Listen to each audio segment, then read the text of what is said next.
¿Cómo están, chicos? El día de hoy vamos a hablar de géneros y formas musicales.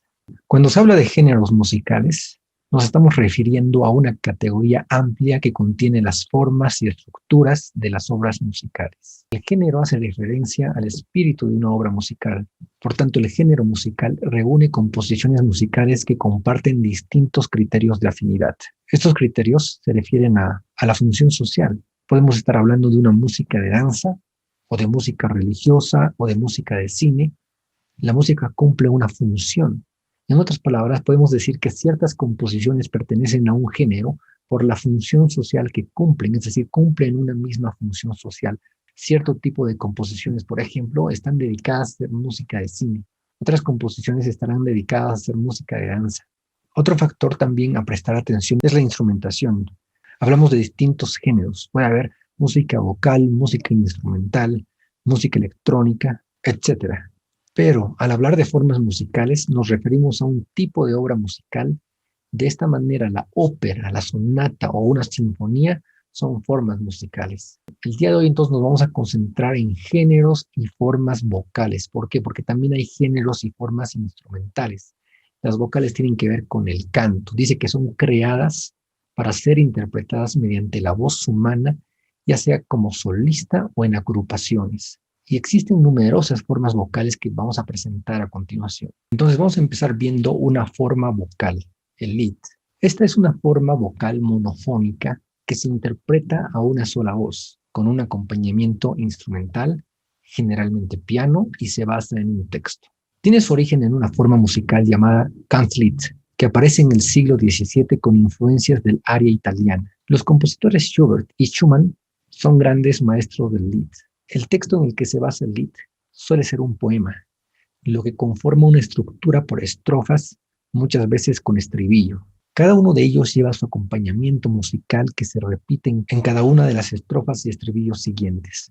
En algunos casos, este acompañamiento musical va variando en las sucesivas estrofas y estribillos. Normalmente era compuesta para el disfrute en veladas musicales íntimas.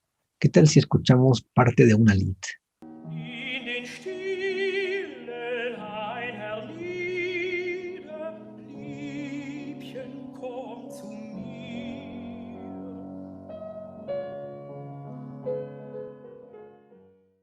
Ahora veamos otra forma vocal, la cantata. Esta pertenece al ámbito vocal, aunque tiene una importante sección instrumental. Existen cantatas de dos tipos, las de carácter profano y las de carácter religioso. La cantata se inicia de una forma muy sencilla y posteriormente va aumentando su complejidad, pasando de una forma simple a una compuesta, reuniendo varias formas simples, el aria recitativa, el dúo, el trío, el coro, etc., según las épocas.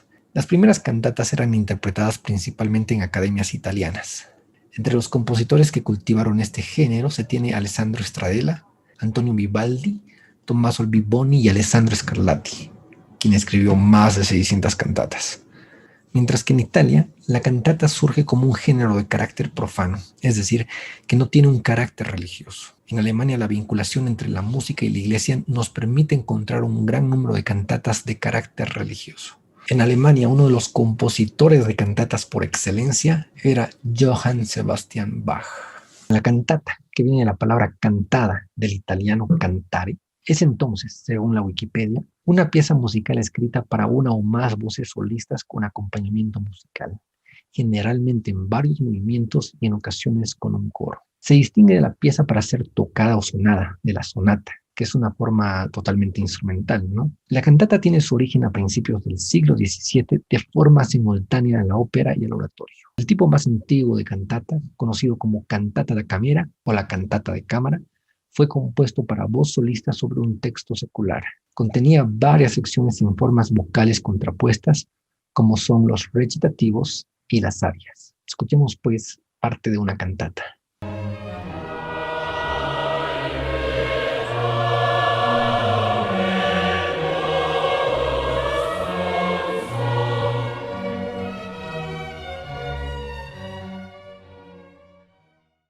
Vemos ahora el oratorio. El oratorio es una forma vocal perteneciente al orden religioso. Se asemeja bastante a la cantata, pero con mayores proporciones, dando además a la orquesta una mayor importancia. Su forma está compuesta por elementos similares a los que componen la cantata: arias, recitativos, dúos, tríos, coros, etcétera, con largos fragmentos de música orquestal en ocasiones determinadas. Nos podemos dar cuenta de todo esto que vamos diciendo si escuchamos el Mesías de Händel, pero aquí solo vamos a escuchar una pequeña parte. Pero antes concluyamos diciendo que, según la Wikipedia, el oratorio vendría a ser un género musical dramático sin puesta en escena, ni vestuario, ni decorados, compuesto generalmente para voces solistas, coro y orquesta sinfónica, a veces con un narrador. Su tema es frecuentemente religioso. En ellas incluye historias de la Biblia o del Evangelio, de la vida de Jesús o de las vidas de santos. Pero el oratorio también puede ser profano, ya que puede abordar temas de héroes mitológicos, temas históricos, un himno a la naturaleza, etc. Formalmente bastante cercano a la cantata y a la ópera, el oratorio comprende generalmente una obertura, recitativos, arias y coros. Ahora sí, escuchemos parte del oratorio El Mesías de Händel.